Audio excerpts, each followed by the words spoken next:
Qual a diferença entre voo e volitação? Não, volitação, que a gente quer dizer, é quando a pessoa ela se desloca extrafisicamente a partir da vontade dela.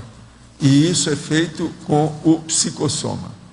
Ela pensa e ela vai embora. A vontade dela é a força volitiva. Agora, voo é voar, né? O pássaro voa, isso voa. Agora, a volitação, que eles querem dizer, é justamente isso, que é na base do processo da volição. Por isso que eles dão o nome de volitação. Não fui eu que criei isso, já vem de muito tempo. O senhor comentou hoje que foi à Europa pela primeira vez em 1965. É o mesmo ano da publicação do livro Cristo Espera por Ti. Quais são as relações diretas? Poderia comentar? Sim. O caso é o seguinte: eu recebi o livro Cristo Espera por Ti até 64, 65. Aí nós publicamos o livro.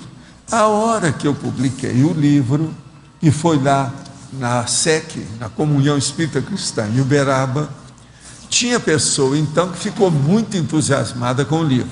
É lógico, são pessoas que viveram na França, que viveram em outra vida, na Europa, aquele negócio todo. Mas gostaram demais por causa das descrições do Balzac no livro. Com isso, então, começaram a fazer um movimento para nós fazermos uma viagem à Europa. Eu já tinha falado com o Chico, e a gente já estava estudando inglês, para o Chico ir comigo aos Estados Unidos e à Europa. Então, a partir disso, logo que a gente publicou o livro, teve umas pessoas que pagaram a viagem para nós, e foram conosco na viagem, alguns deles. Tinha, por exemplo, o Irineu, que era um dentista, muito meu amigo, que ele foi conosco o tempo todo, mas tivemos muitas pessoas que foram, que eles queriam ir com a gente. Então nós fomos, foi mais ou menos 45 dias. Nós passamos nos Estados Unidos, em diversos lugares, fundamos, ajudamos a fundar centros espíritas lá, e depois fomos para a Europa.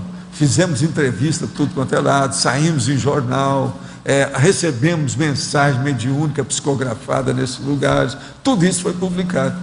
Agora, o problema todo, que o Cristo Espera por Ti, principalmente ele, determinou o processo da viagem, porque o povo gostou muito do romance quando saiu. Uma outra coisa, quando ele saiu, eles queriam fazer uma novela. Existia uma moça, que era muito minha amiga, chamada Mercedes Ponda, que já estava combinando as coisas para fazer a novela com um novelista lá, esses noveleiros, São Paulo. Agora, eu, logo em seguida, em maio de 66, eu deixei o movimento espírita. Então aquilo morreu o assunto, o projeto foi por água abaixo, eles pararam tudo que dizia a respeito a mim, que aquilo foi um choque para muita gente, né, dentro daquele processo. E ninguém falou mais em livro, nem nada, e ficou por isso mesmo. Agora, a viagem lá, nós fizemos uma segunda viagem, que depois, logo depois da segunda, eu deixei o movimento espírita. Foi tudo de caso pensado. Então, o problema todo aí de 65 com o Cristo Espera por Ti, a relação é essa. Agora, quem nos ajudou mais na questão da viagem, deu indicação, pagou até passagem, certos lugares, atendimento da gente em alguns lugares, os amigos com quem nós encontramos, teve muita gente de São Paulo que nos ajudou nisso. Em um curso que fiz no IPC, uma professora disse que se a Conscienciologia não tivesse surgido no Brasil, teria surgido na Espanha. É isso mesmo? Em caso positivo, qual seria a razão? Poderia falar sobre o último SCP-2 que o senhor ministrou em Madrid? Há alguma sincronicidade com o seu passado recente? Não, não tem nada que ver com isso não. Agora, o processo disso aí, tudo é hipótese, né? Isso tudo são hipóteses ilustrativas, românticas do processo, né? O problema é que nós estamos aqui no Brasil mesmo, a gente nasceu aqui e o trabalho era esse. Agora, o processo mais sério é que eles queriam que eu fizesse isso nos Estados Unidos. Eu recusei. Isso foi até 1960 e tantos. Foi uma das últimas vezes que eu tive contato com o povo lá, que queria que eu ficasse nos Estados Unidos. Eu falei assim, não, eu não vou ficar aqui não, porque aqui é muito difícil. Aqui não tem a liberdade que eu tenho no Brasil. Bom, a volitação pode ser uma espécie de termômetro da vontade, né? A pessoa medir a vontade dela. Da vontade extrafísica. Extrafísica. Né? Agora, isso se reflete no intrafísico também, né? Se reflete mais, porque pode ajudar muito o processo até do corpo da pessoa. A volitação extrafísica é uma grande terapia. tem ajudado muita gente.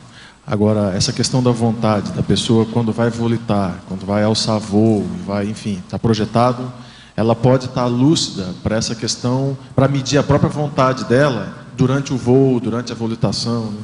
Pode. Tem muita coisa nesse sentido, pode melhorar. Agora, extrafisicamente, toda lucidez, se o processo não é egocêntrico demais, mas que procura fazer assistência, reflete demais positivamente na vida humana da pessoa. Por isso o processo de projeção é a base em matéria de parapsiquismo para uma série de empreendimentos da consciência. Por isso que eu comecei no Instituto a falar mais no início sempre de projeção, a pessoa ver o alcance daquilo, para poder também chamar os intermissivistas, senão não daria conta. Por quê? O processo intermissivista é da intermissão. Uma pessoa que sai em projeção consciente, ela vai para a intermissão, ela volta à intermissão. Então uma coisa puxa a outra, é muito importante isso aí. Entendi. Agora, Valdo, outra coisa, em relação à percepção da vontade, a pessoa perceber a própria vontade. A única forma, a princípio, assim, da pessoa perceber isso é pelo estado vibracional. Isso aí é fácil, é só ela ver os resultados das suas ações. As ações da pessoa, qual o resultado dela? O que ela faz? Não, entendi. Ela vê, se a vontade, ela quis fazer alguma coisa, ela vê o resultado, ela fez? Construiu? Então, isso aí mostra a força da vontade. Porque nós não podemos pensar só isso que eu estava mostrando para ele aqui, ó. Vou bater na mesa e bato. Isso aqui é fichinho, isso aqui é corretor. O problema nosso é a realização. Agora, os atos complexos de assistência, tudo depende da vontade, porque todo ato nosso depende da vontade. Primeiro a vontade, que é a força maior que nós temos. É a potência da consciência. O resto tudo dimana, ou origina, ou é detonado por aí.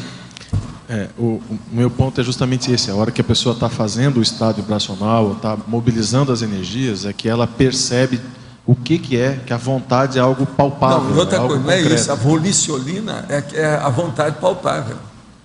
Ela vê a energia, aquilo que funciona. Então é como se ela tivesse uma outra terceira mão mexendo com a energia.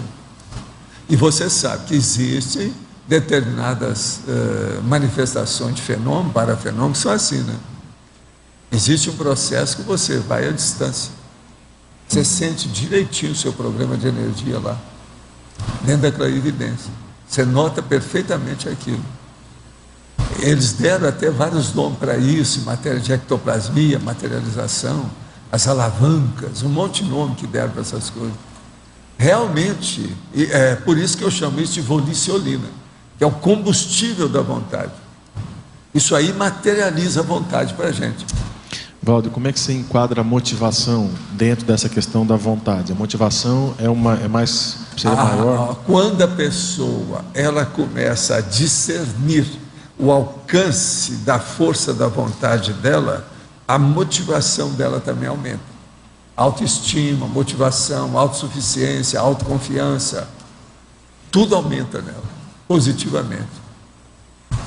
Agora, por exemplo, uma coisa muito séria, são determinados pequenos fenômenos que a pessoa consegue parapsiquicamente e que amplia a confiança da pessoa na sua própria vontade.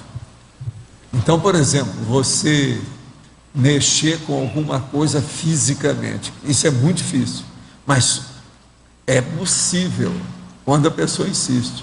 Então, quando a pessoa consegue mexer com o processo dessa, ela vai ver que a vontade dela funciona. Você está entendendo? Então, esse fenômeno, a distância que você faz pela sua vontade, sem mexer com mão, com nada, com nenhum instrumento, isso dá uma força para a pessoa fora de série.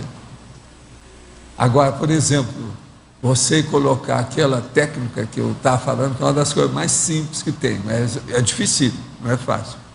Então você coloca um pozinho em cima do armário do lugar que você vai sair do corpo, no seu quarto.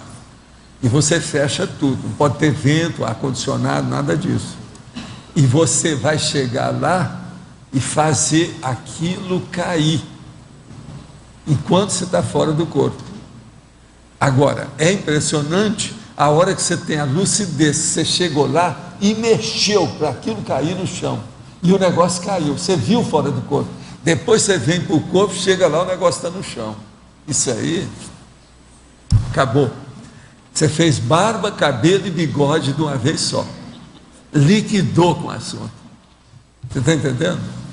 Agora, é difícil, isso aí também não se consegue, isso de uma tentativa só, alguma coisa assim, não. Tem que insistir muito, criar um ambiente adequado, uma opção de coisa para isso.